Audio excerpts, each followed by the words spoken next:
traveling from Manila to Jolo, which is about 500 miles from the capital city. Interesting excursion.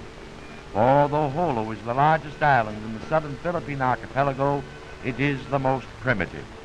Coming to the city gate early in the morning, we come upon a sleeping Jolo whose inhabitants have not set out for the pearl fisheries, their main occupation.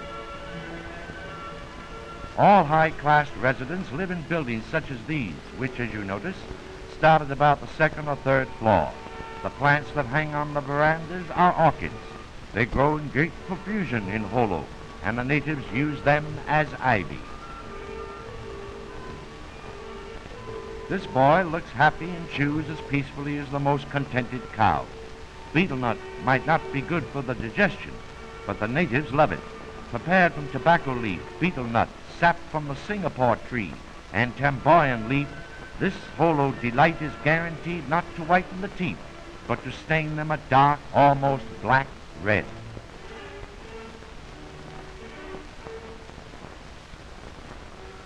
Our guide and sponsor in Jolo, Mrs. Julius Schuck, a native female diplomat whose praises are sung throughout the whole island.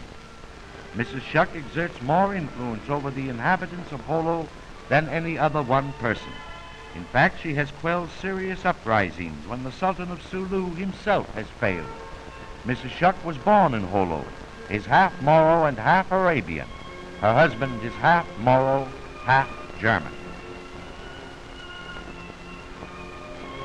One of the youngest Datus on the island is an early morning caller. A Datu is a tribal chieftain. This one has brought his latest acquisition to display for the ladies' approval. This bolo is a splendid example of primitive yet perfect craftsmanship. Made of Damascus steel, it is ground to such a keen edge that one well-aimed swoop could sever a man's torso. These Datus are mean cut-ups when they get started.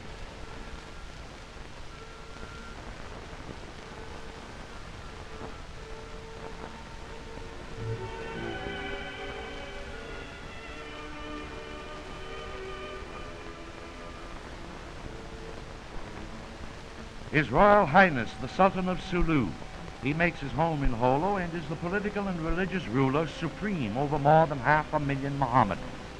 Polygamy is practiced in Sulu, but the Sultan has stopped practicing. He's perfect at it now.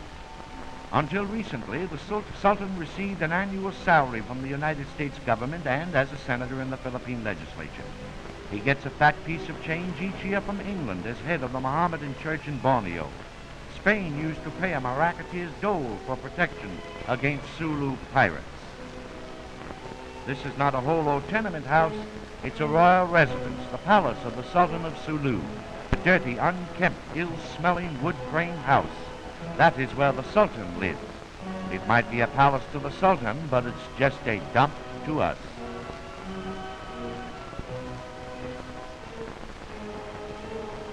Allow us to introduce Governor Fugit, executive of the province of Sulu. He is the only white man who speaks Moro fluently, and he knows many of the dialects used by his charges. Today is a busy one for Governor Fugit, for Vice Governor Hayden of the Philippines is in Jolo on his annual inspection of the island.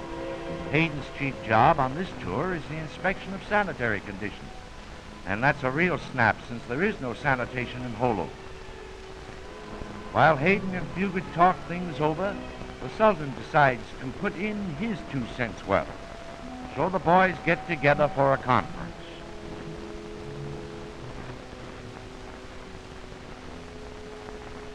Reading from left to right, Superintendent of Schools Chapman, Vice Governor Hayden, Governor Fugit, and the Sultan of Sulu. The Sultan, by the way, speaks no English, and he can neither read nor write his own language.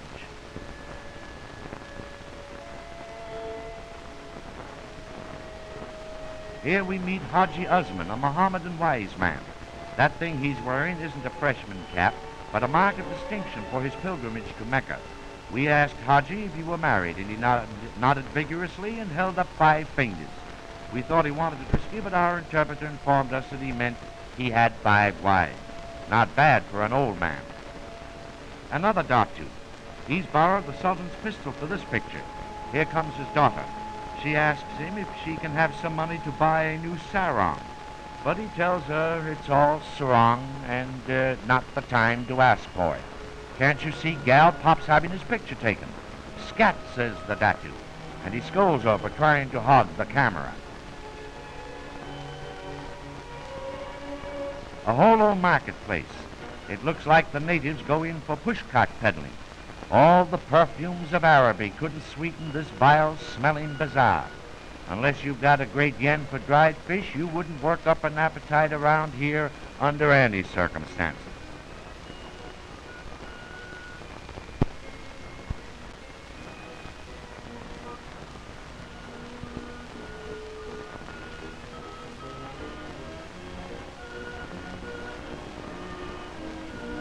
These prisoners are doing their road work, not training to run away, but just rebuilding the city streets. All of these convicts are murderers, but they'll be out of the pen soon. For the maximum penalty for murder in Jolo is 5 years. The Sulu Constabulary makes its headquarters in this fine building. The barracks are the best living quarters on the island, and despite the fact that Sulu is overrun with colorful plant trees, the Constabulary Gardens boast the only landscaped garden in the entire province. It is said that these gardens are planted with the favorite flowers of the Infanta Isabella of Spain. School's out and the kids are having a gay time. School wouldn't matter, however, for there is no compulsory education, although the United States has set up a school system that functions in a haphazard fashion dependent upon whether the children want to go to school or not. Mohammedan priests spend their days at the mosque praying endlessly. Now that dusk is beginning to gather, this disciple of Muhammad leaves for his nearby home. He is joined by other priests and hajis. This is the first picture ever taken of Mohammedan priests and wise men in Sulu, and they watch the camera with wary and suspicious eyes.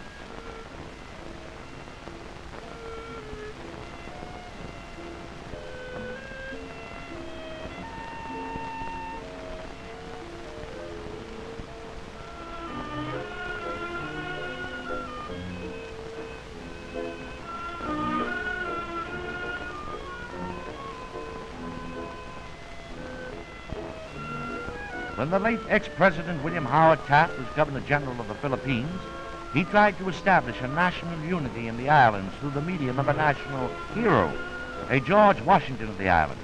Dr. Jose Rizal, depicted in this monument, was a staunch leader in the Philippine fight for independence. He was executed by the Spaniards December 30th, 1898, for his conspiracies, and that date, Rizal Day, is widely celebrated throughout the island. Leaving the Rizal statue, we traveled out of the city. At the end of the jungle, we found this simple Catholic church, built here to isolate its worshippers from the prying eyes and deadly swords of the Moros. It is a frail building, and it has been destroyed countless times during the hurricane and typhoon season. Each time its devoted followers hastily rebuild it, and services and masses are held with no interruption. The altar of this jungle church is crude and simple, but the Blessed Virgin looks down from above it to watch over her faithful flock. Back in the city of Jolo, we visited the only other church on the island. Unlike the imposing structure in the jungle, this church stands wide and strong in the heart of the city, safe from Moro attacks because of its propinquity to the home of Governor Fugit. A typhoon took its toll from this edifice, too, for it was completely demolished in 1880. A miracle, say the faithful, kept the altar intact, and the rebuilding was immediately begun. Close by the Church of La Virgen del Carmen dwell 2 priests, living in absolute seclusion within the confines of this monastery. Padre Domingo Perez from Aragon, Spain.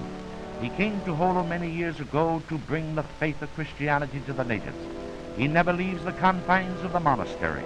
His small road and hemmed-in boundary are not freedom as we know it, but Padre Perez has a greater scope and wider path to travel, for his is the path of happiness, the endless trail of the peaceful heart.